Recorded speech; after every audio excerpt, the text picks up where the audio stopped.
Hello, and welcome to the Victory Podcast. I'm your host, Monique Watson.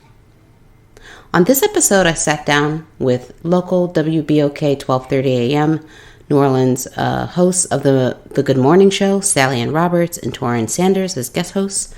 Today we talked a bit about living with the pandemic, anti-vax, and we also talked a bit as what I titled the New Orleans Renaissance, that the New Orleans area is on the verge of an amazing renaissance if we do it right. So I hope you listen and enjoy, and thanks for listening.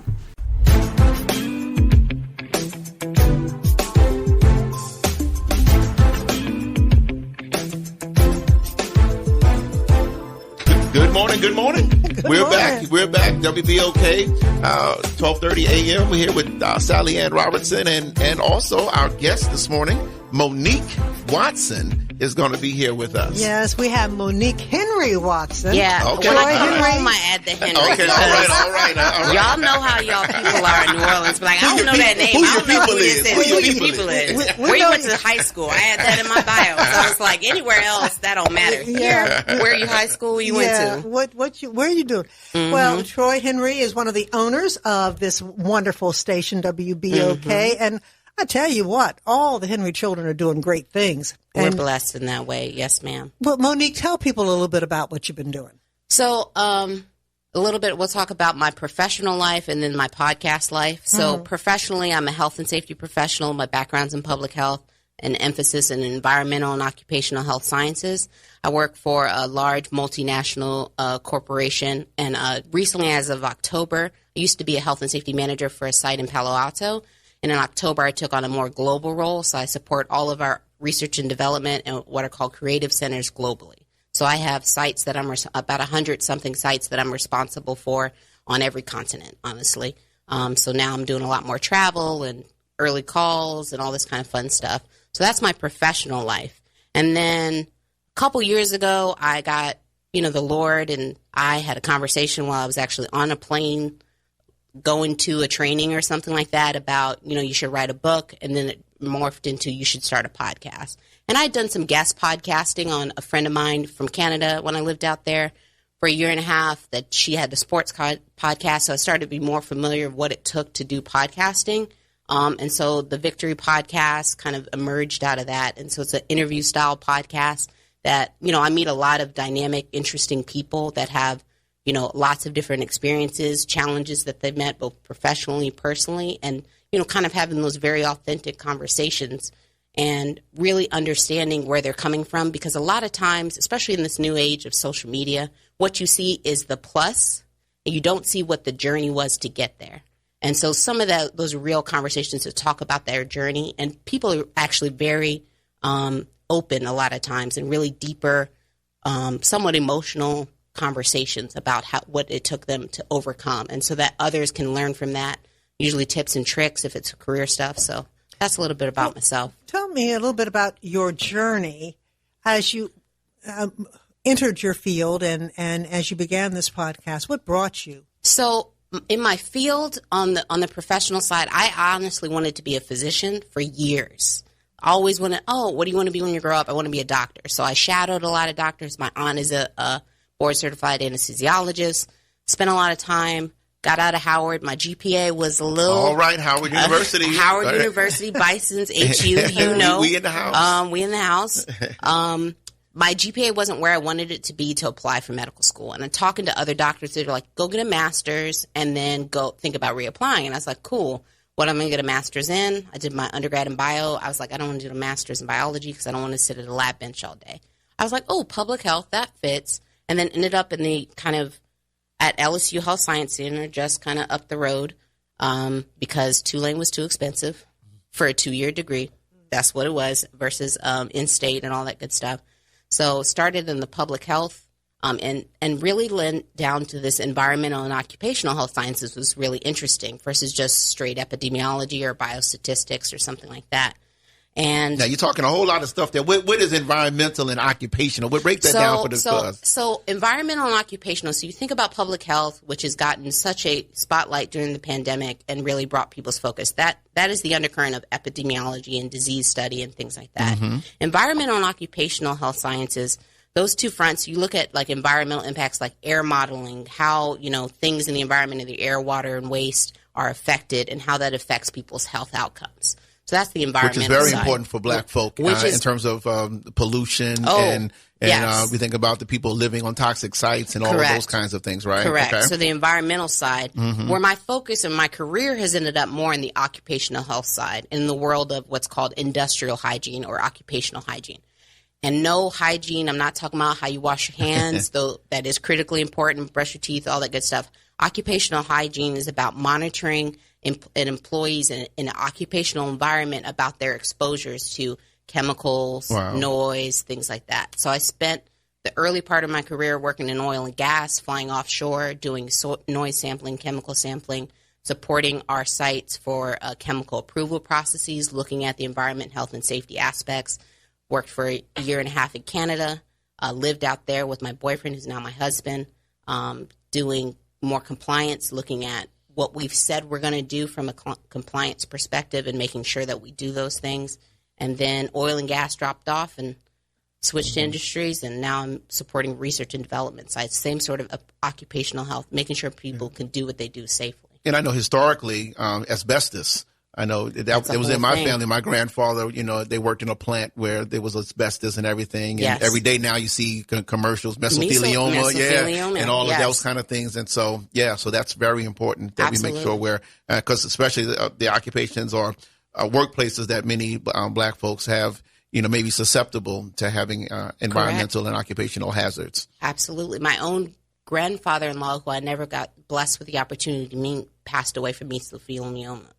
And a number of the folks that he worked with as well, just from the sheer fact of the hallway that they walked to the lunchroom was an asbestos-covered piping that they went through. The one person on their team who didn't die around the same time from mesothelioma brown-bagged their lunch. Wow. So it's simple things that even the exposure, not even just the workplace environment, but just the environment in which you work or in the places that we live, you can have exposure in all walks of life. Well, Monique, your work is extremely important. Absolutely. And so tell us about the podcast. What do you talk about? Tell me about that. We talk about a little bit of everything. My first episode that I sat down with was a girl that I went to high school with at Ursuline Academy. Shout out to Ursuline Lions. We were in different classes. She was a couple years ahead of me. But we had a conversation where she was in her 20s and lost her husband. No pre-existing conditions that they knew of, died instantly from a heart situation. She overcame that and turned that mission into becoming a health coach. So those kind of deeper conversations where people go through grief, people have unexpected challenges that you have no idea. You meet somebody who's a health coach, you think, perfect life, they're healthy, they have but she lost somebody in their 20s where you expect you have a lifetime ahead of them. So those kind of conversations, that was the first episode of the podcast. I've met with folks that are supporting caregivers that have started nonprofits, some folks that have been here on WBOK, even in their when y'all are back on Gentilly Boulevard. So a variety of people talking about careers and how they got into their careers. One of my sister's best friends does social media communications and stuff like that, and really understanding and works for a large organization and doing that and understanding what that is. What does that even mean? How do you get into that? So whether it be your personal life, your career, learning about podcasting, I had a guest person on there to talk about, how they got into podcasting and tips for people who may think, I want to start a podcast. That's a good question.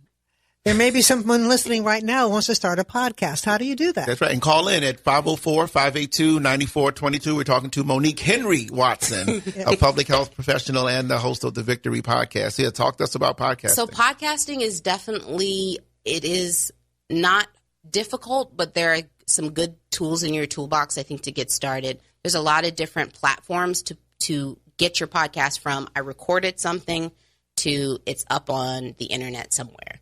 There's Podbean. There's all kinds of different tools that take that information. You can set up an account. Most of them have free accounts. Blueberry is another one that take that and that puts it out through different feeds.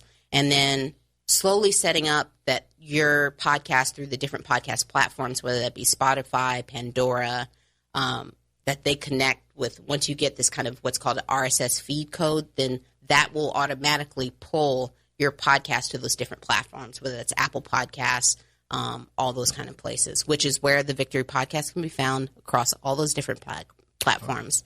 And how do you draw the audience? For a long time, it's about, and I find that you have to have a co-host, just like in this kind of dynamic, because otherwise you're kind of talking to yourself. So, I mean, drawing the audience, being out on social media, posting things. And for a long time, it was like one or two. And just understanding you're not going to go from, I made one podcast and all of a sudden I'm a big time podcaster. I'm not even a big time podcaster. I think I have a total of like 3,000 downloads, which is not small, that's nice. But it's built up over time. And just figuring out what that thing is that you want to podcast about. And it's okay because there's a lot of podcasts out there. But yeah, those are some kind of initial tips. And get a good mic. Invest in the microphone. That's right. Everything. You know, podcasting, YouTube, just social media in general, you know, I think the phrase that I've heard years ago was the democratization of media. Yep. You know, where now before it was just, you know, ABC, CBS, NBC, on, and you had to have a whole lot of money now to get on. Now, everybody. with almost no money, you know, you can be seen, heard by millions of people. How do you think, especially in your generation, I'm talking like I'm an old person now, how do you think that has that whole social media and being able to get yourself out there, how has that affected your generation as a whole? I think it's honestly a double-edged sword, and I feel like I'm getting older, so I'm 34 now. So it's like I don't know if I'm fully in. I'm still considered the millennials, but I'm sort of an older millennial. But I think it's a double-edged sword, right? Like the ability for more voices to be heard is always good. We're getting a lot of diverse perspectives, a lot of there's not those gatekeepers that keep especially people of color, women, from necessarily succeeding, aside from Miss Sally Ann, who's a rock star. That's right.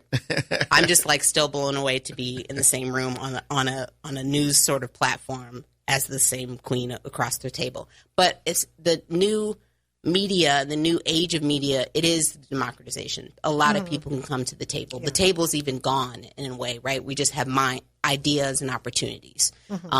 But the flip side of that is that this whole alternative facts piece, where the journalistic integrity of, you know, real newscasters, real journalists, those kind of folks who really have studied the craft of journalism, whether that be radio, television, newspapers, and those that research is a little bit different and challenged, and we run into the same level of, quote, expertise, supposedly, of people who may not even know what they're talking about.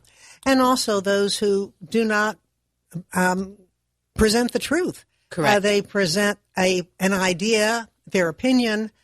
There's a difference between opinion news and the news. Correct. And what do you think about what they call now the fake news? So fake news is troubling for me, both professionally and personally, because the fake news and sort of a lot of people with even larger platforms perpetuating fake news is a big challenge that we're going to run into, and we have to figure out the right way to navigate social media or whatever platforms to combat that. It's a challenge, right? You have people with a platform like Aaron Rodgers, who's facilitating this false narrative around anti-vax and vaccination and using, you know, he was immunized. He was immunized with animal products, that somehow you're okay with a thing that says made for swine and horse into your body, but you have questions about a multi-billion-dollar research vaccine. I can't understand. I can't understand why people are anti-vaxxers. I can't understand why, when 800,000 people have died in this country alone, and yet they say, I won't be vaccinated. Do you have any perspective on what is really behind all of this? So I hear a lot of different, both professionally and I did do a whole mini series that you can find on our podcast at thevictorypodcast.com about COVID, talking with public health professionals, talking with medical professionals, talking with medical students. all of those kind of things to talk about the vaccine, to talk about the pandemic.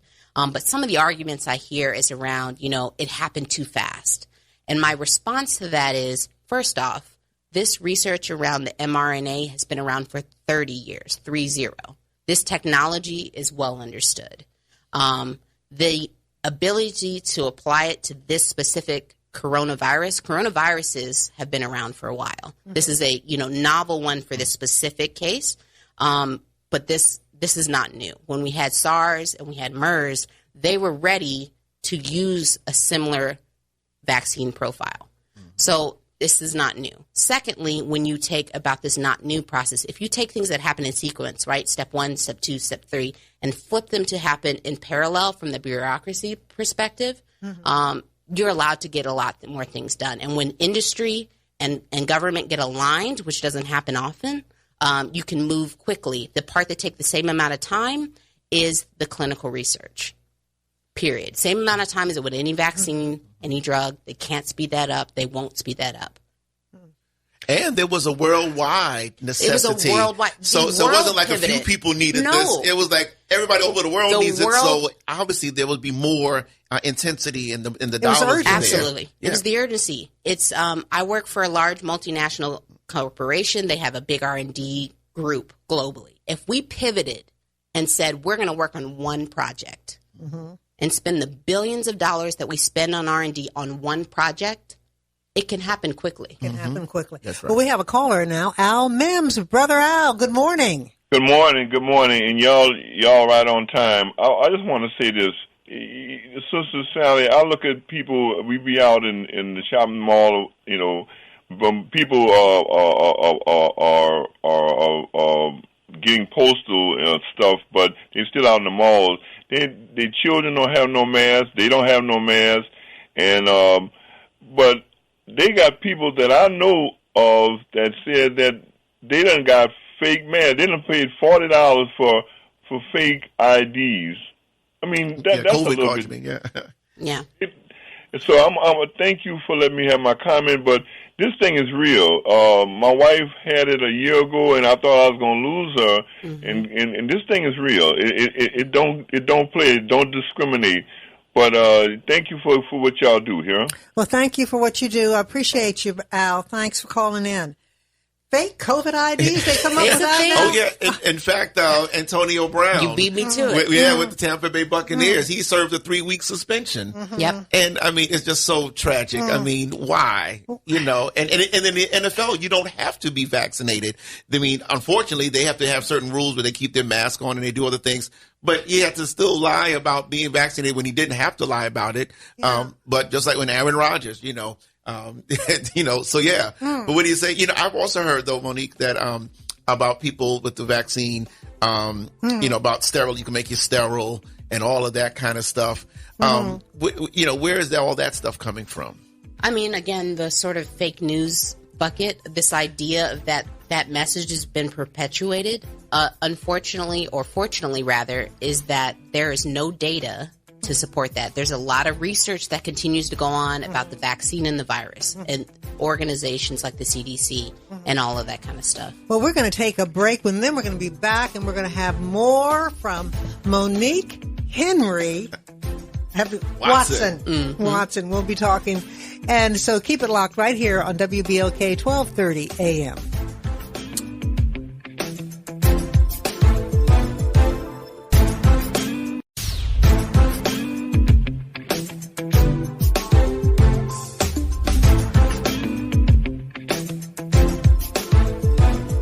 Welcome back to the Good Morning Show on WBOK, and we are so happy to have Monique Troy Watson here this morning. It's great to have the boss's daughter here. That's right. And but more than that, she is much more than that. Oh, yeah. Yeah, I was, reading your bio, and you mentioned earlier that you're a graduate of we share Howard University. Mm-hmm. I'm doing the Howard sign for my Howard alums. But you also, went to LSU for your master's degree in your public health. Mm-hmm. And, of course, there's been a lot of discussion just, last year or so with Deion Sanders major athlete, going to Jackson State, becoming the head coach. And not only did he turn their program around, but now recently, he flipped a person who was going to a predominantly white school, Florida State, where he went, to Jackson State. But it sparked up just a whole another round of conversation about HBCUs versus PWIs. And since you've done both, what say you about that discussion? Absolutely. My motivation, one, honestly, I looked at a lot of different schools when I was selected in undergrad. I did look at Xavier, but I was like, I don't want to live that close to home just for me to kind of get that dynamic. I got a lot of Xavier alumni in my history. I seriously got down to Howard and Carnegie Mellon. And I went to visit Carnegie Mellon, and the energy there, both in the city of Pittsburgh, sorry, no shade for anyone listening if you're from Pittsburgh, but more so from the energy of the students, and especially the students that I saw that looked like me. It was just a place that will either grind you out and you succeed, or grind you out and you struggle. And for me, that wasn't the energy I really wanted in my undergraduate, especially experience. Then I went to Howard, and I went to an event for accepted students, and it was just an energy and a breath of fresh air to look to your right, to your left, front, back. And there's so many people from all over the world that look more like me, and the professors that look more like me, more than anything. The students, the administration, for better or for worse. The A building. Don't go there. We ain't going there. But I mean, every institution has their challenges. Yes. But it was just an amazing environment, and I'm glad to see more of that conversation. And I think we can thank a little bit former President Trump, which I don't often utter the orange man's name, for creating such an environment that took a lot of folks to switch and say, I want to go to a safe space. And I want to go to a place that supports me as an African American, that supports me as a person of color, that really builds us up and in a unique way. And how did you find then your experience at LSU? LSU was cool. Grad school is grad school a little bit. Like, you kind of go in there and get what you need to do done. It was not a bad place, but it's definitely a different energy environment. Yes. It was a great place. I made a lot of great friends, but the friends I made were like awesome, and some of them were my wedding. So I mean, you can meet. I'm a little bit of like I can fit in anywhere. Yeah. And you also had a different phase in your life when you're in grad school. Phase in my so you're not looking for some of the same things that you are. I was looking to move to get a master's degree at that time until like halfway between my first and second year, where I realized I no longer wanted to go to medical school. But I honestly was focused on getting this master's degree, being at a place that I could afford and not want to spend Tulane money. No shade on Tulane. We got a lot of Tulane alums, father-in-law, my husband, all this kind of stuff. But for a 2-year degree, it wasn't the amount of money that I wanted to spend and still go to a good, recognized program. I think there are different dynamics and honestly different strokes for different folks. But I think I'm excited by what I see from Deion Sanders and a lot of people in this conversation of HBCUs being reinvigorated as a place and a real successful place where you can be successful. I mean, with our illustrious Madam Vice President. My classmate. Your classmate. That's right. Yes. She beat me for a freshman class president. I see. I did not know that. Wow. Yeah. We weren't friends, but You I and definitely knew who she Kamala go way was. back. I knew who she Wow. was. And I remember the first thing when I met her and I said, Dad, she's smart. Oh, yeah. So you were actually running for the same office? Freshman year, class president. So you had debates and all of that? Yeah, we had one debate. Debate, yeah, and she won it, Well, so I don't feel bad now because she the VP. So she the VP. You're like, she the VP. How can I compete? That's right. But so she definitely we had a great class. That class. I think her candidacy is just done so much for the world of HBCUs and highlighted. I can't tell you the number of times I've had to explain where Howard is, or that Howard is an HBCU, or that a lot of people, usually Caucasian folks, that have never heard of it up until a point. But I think her candidacy opened the doors and eyes further to people to understand what HBCUs are, and even that they exist and where they are in the world. That's right. Yeah, my daughter went to Howard as well as Xavier. So There's a lot to be said about the HBCUs. They do so much, and I believe that Kamala Harris is doing a lot for Howard University. And a lot of professors have decided to move to Howard. That's right. Yeah, with the 1619 project. Yes. Hannah Jones. She said, well, forget y'all. Y'all don't want me over there. I know some place where they want me. Yeah. We took her in with open arms. That's right. So you're moving back home, you and your husband. Yes. And I know you as an intelligent young woman that you are, you're paying attention to the local landscape. And, of course, we just had a whole lot of elections. We did. So what are you thinking about? Are you excited about the future and given our current landscape and future? I am. I think we're on the precipice of a renaissance that we have been needing for decades. My dad, when he was running for office the first time, talked about, when he left in the late 70s, early 80s, Atlanta, Houston, and New Orleans were peer cities. We were on sort of the same playing ground. Atlanta and Houston rose. They have these great industries. Houston's got the, biomedical complex with medical schools and all that kind of stuff. Atlanta, sort of the southern industries of entertainment and a whole host of other places, Coca-Cola, places like that. And then when you returned to New Orleans in 1998, New Orleans was sort of in the same space, right? And if anything, it maybe lost some ground. So I think we're on the precipice with Bayou Phoenix, with a lot of these opportunities that are coming down. And I think COVID has taught us that we have to move beyond tourism in a real way, because whether it be another global pandemic, a natural disaster, having a concrete industry besides oil and gas, which is a great place, but that dynamic is changing with the green energies and what those kinds of jobs is. Technology impedes every walk of life.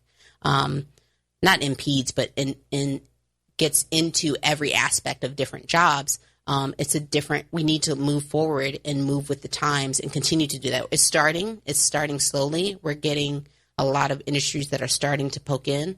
But I think the Bayou Phoenix and the logistics center and the future of supply chain and logistics as we see it is going to be an anchor point for New Orleans to then grow and expand. And you're going to be here. That's moving back home from California. Yeah, the pandemic has offered me the opportunity to I work remotely.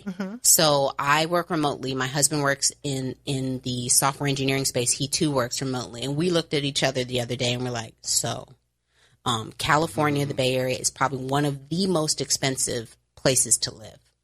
And I'll be very transparent. I spend $3,600 a month to rent a 2-bedroom, 2-bath apartment. Wow. 1,000 square feet, no yard, tiny kitchen. It's nice. I like it. $3,600 a month. And now you can come here. I can come here. I can be surrounded. My biggest thing, yes, expensive is part of it, but I'm a child of New Orleans. Yeah. My husband was born and raised here, went to Tulane. Before we moved to Canada, he had never lived anywhere outside of the state.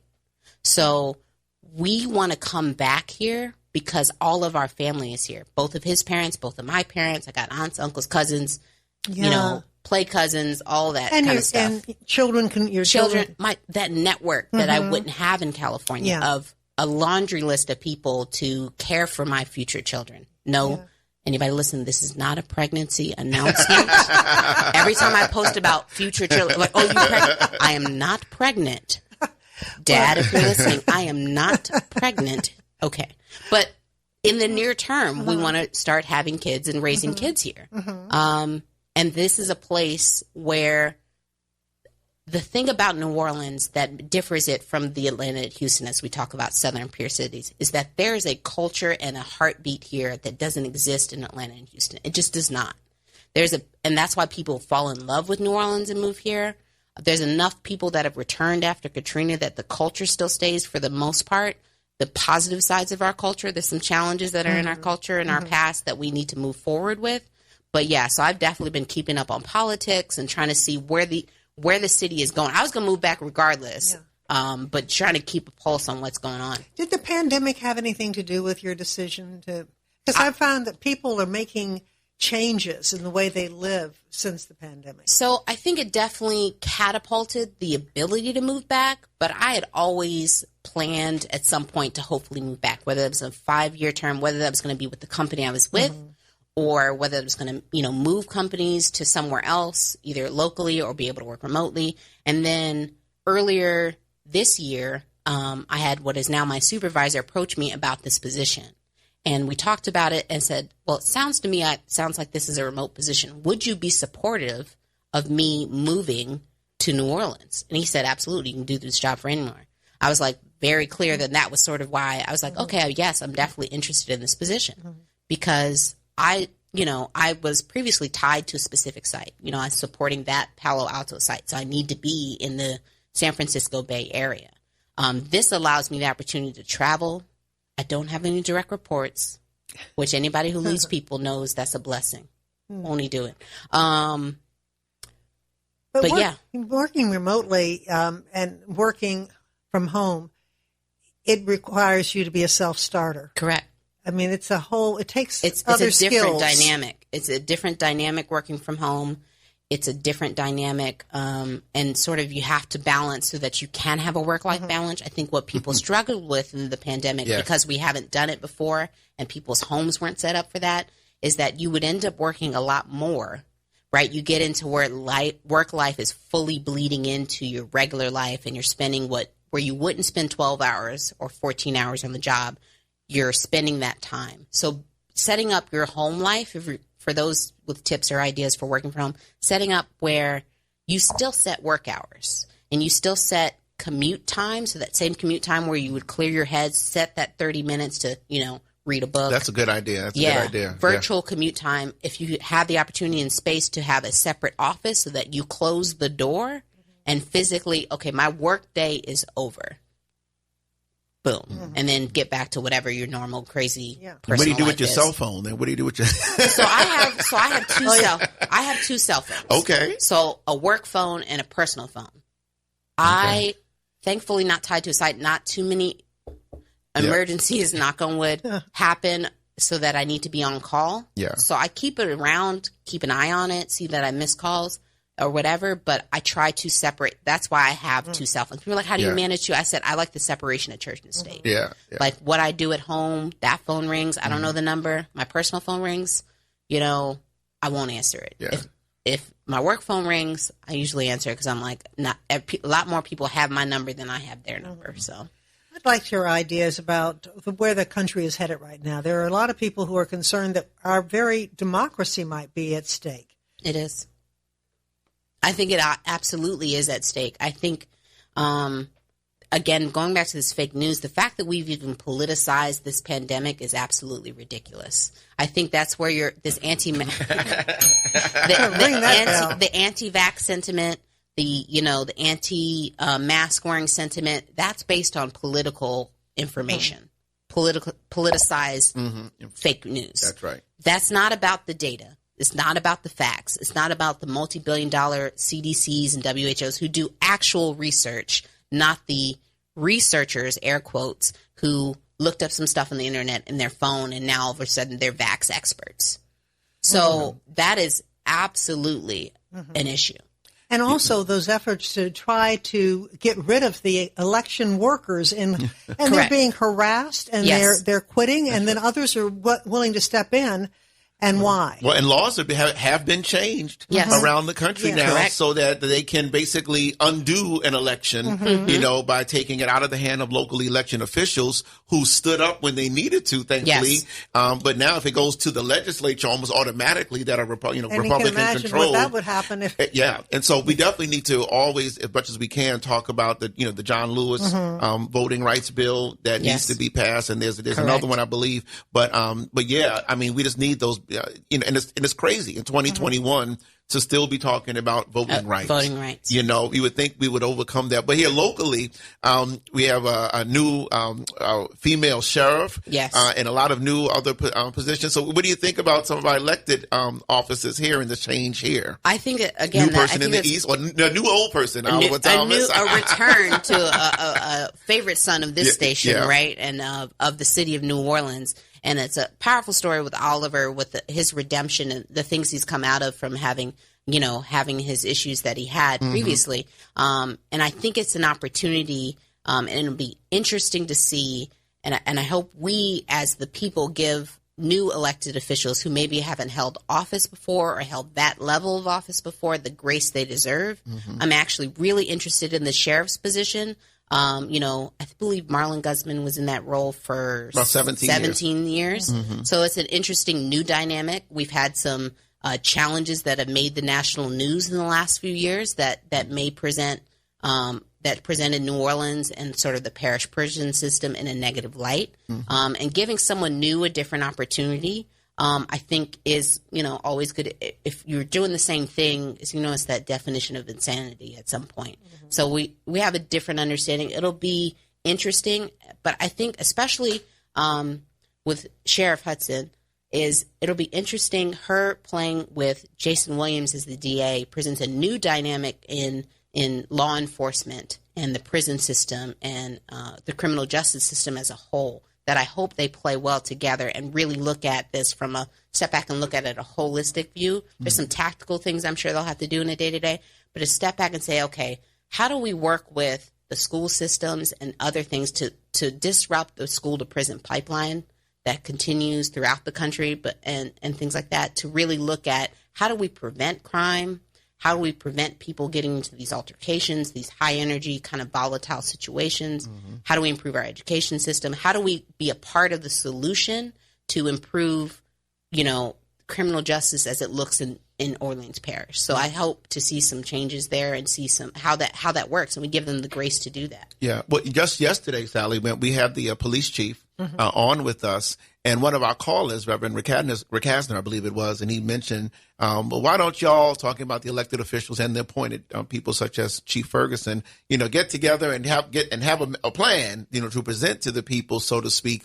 And I think the good news with what's happening now is, the DA endorsed the new sheriff. So hopefully they will work together, as you said. Now it's interesting. The mayor didn't say anything in terms of the sheriff's race.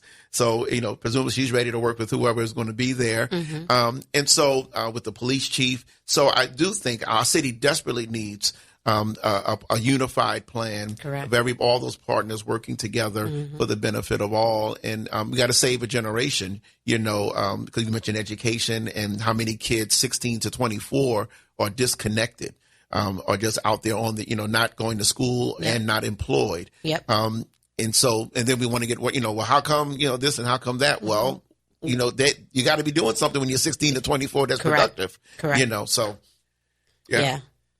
It's definitely, so that's absolutely true. I think it's really important to have, with anything, just like in business, if you have a strategic plan, whether that plan isn't going to happen overnight, that's why I say about the grace of it, right? In 1 year, some people are going to be like, well, we'll go back to Guzman because, maybe something doesn't work out as perfectly as we expect it to, or in the time in which we, the public, expect things to do.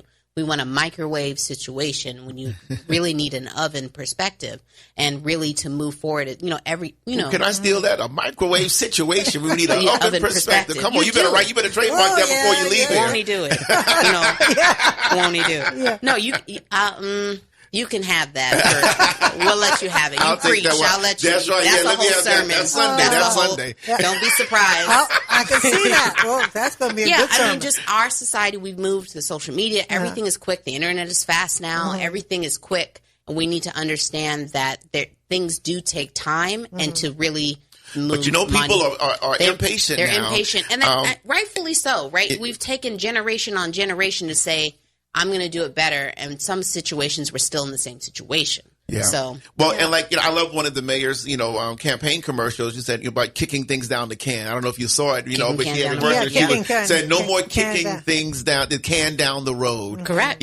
Now, if not now, when? Mm-hmm. And so, and I think, we talk about within the East with Olive, Ms. Wynn, was a wonderful person, was only there, for one term, but there's that impatience. It's like, what have you done for me lately? What have you done People now? And I think same thing in District B. Yep. Councilman Banks and people like, what have you done lately? Mm-hmm. And so that's a good thing, but we still need grace. We still need at the same time, that healthy impatience. Yep. That we're willing to work with you. Yes. And as long as we can see progress. Then we okay. But if we see, that's not happening, then we're gonna flick the lever. Absolutely. There's a great deal of impatience, particularly in the lower 9th Ward and New Orleans East. Correct. And that's why 4 years, if we don't see enough, we're going to move on. Yeah. Even though the person who was, Sydney Wen, was a very concerned leader. She was always online answering constituents' complaints and dealing with things, but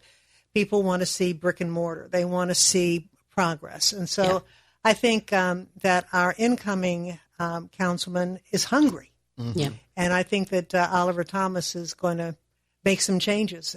But the thing is, every 4 years. Well, and of course, there's something special that will be happening in New Orleans East in the next few years. Yes. That you know a little something about. I do know a little something. Little being the operative word. And this was not meant to be a plug for Bayou Phoenix, but why not? Because it is, I think, honestly, the precipice part of. I've been talking about this renaissance for New Orleans, of which COVID, I think, has presented a unique opportunity for us to re-level set ourselves, right? So the Bayou Phoenix initiative, again, that's an oven situation. You're not going to go from unused ground, unused former theme park, and magically just like when my dad was on here, it's going to be a multi-year plan. It's going to take time. We're in phase 0 of getting all the things in line.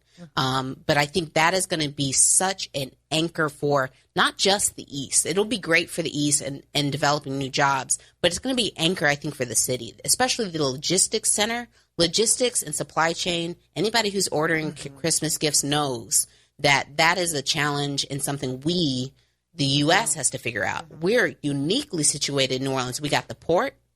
We're right off, Chalmette. We're right in the East. You have everything you would need to become a logistics hub. Yeah, okay, we're hurricanes and whatever, but pick a natural disaster anywhere in the United States. They got their own challenges everywhere. But that is going to be such a great place. The travel sports arena situation. The travel sports industry is huge. Oh, yeah. My son was in AAU. I know, yeah. AAU for pick a sport. Softball, baseball, basketball, all that. That is a big industry. Lots of money coming into the city of New Orleans. Yes. Hopefully stays some of that in the city of New Orleans, not too much of the state And trying the to water pull. park, The water park. the hotels, and things all for of that. locals, things for tourists, a family-friendly environment. Because New Orleans gets the rap, for better or for worse, of, a place like Vegas, right? Where you come in, you party hard, you go down to bourbon, you show things, all the things. But not necessarily a family environment that the people who live here know that New Orleans can be. That's right. And New Orleans was a proposed site for Disneyland. I heard that, yes. So someone had a vision back then, and it's nice to know it's going to be carried out now. I think absolutely. I think the key is that we, and this goes back to the bigger plan with elected officials, to make sure to think strategically about our decisions and things that happen, and even having the governor who they are, and just being aligned with the vision for the state, the vision for the city. Because, we should have had the light rail that went to Baltimore. Oh, yes. That was supposed to come here. Yeah, recently they said that's going to happen. Perhaps, maybe. And but it needs to happen, yes. It's where when you reject sort of these longer term visions that maybe in the short term, you're like, you don't see why we would need it. And, everybody's got cars, or whatever the reasons were at that time. I was in school, like high school or something, when that decision was made, You're older than me, a lot older. Everyone in the studio today is older than me. But so thinking strategically, thinking about what will that mean for the city of New Orleans, for the state, and things like that. I think we're on the precipice of leaders that are ready to do that. And are doing that. So I think it's very exciting. Well, good things are coming our way. And it's so nice to know that you and your family are going to be reunited, your husband and you coming on to New Orleans. So and we know that you're going to do great things here. Monique, thank you so much for joining us. Absolutely. Monique Henry Watson, remember that name. Absolutely. Part of the Henry family. Yes. Thanks for being here with us today. Thank you for having me. It's been great. And we always like Monique to end with the word, word for the day. Just a word to keep us going. Yes. Food for thought. All right. I'll no one can do that better than Pastor. Well, I want to say this. Change is happening. Change is happening even when you can't see it.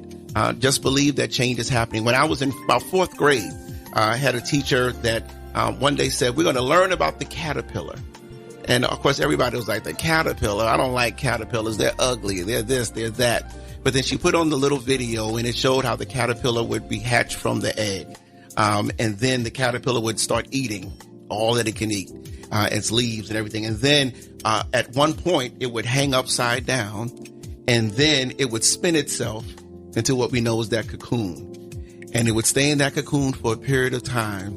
And then I think we all know what happens. After a little while, it breaks out of that cocoon and it becomes a butterfly. And I always loved butterflies. And at that time, I never knew where they came from. And I'm still amazed that something as beautiful as a butterfly can come from something as ugly as a moth, as a caterpillar. But that's how all of us are. Yes. None of us are where we are, and we just got there, overnight. But there was a process, and sometimes we didn't see. Sometimes others couldn't see. In that cocoon, we can't see what's going on, but something special is happening. So don't worry about a thing. Just keep on staying in that cocoon. Just keep on letting God develop you. Change is happening, and you're going to be better tomorrow than you were yesterday. That's a word. Yes, Lord. Pastor Torrance Sanders, pastor of the 6th Street. Sixth Baptist. 6th Street Baptist Church. 6th Baptist Church. Yes. Around since 1838. 1850. You almost got it. That's right, Sally. 1858. I'm a retiree. That's all right. I'm retired. But I want to thank you so much for joining us on WBOK, the Good Morning Show. And stick around because the front porch with Graylin B and Jazz Behind the Glass is coming up right now. And until we meet again, remember, your power is on.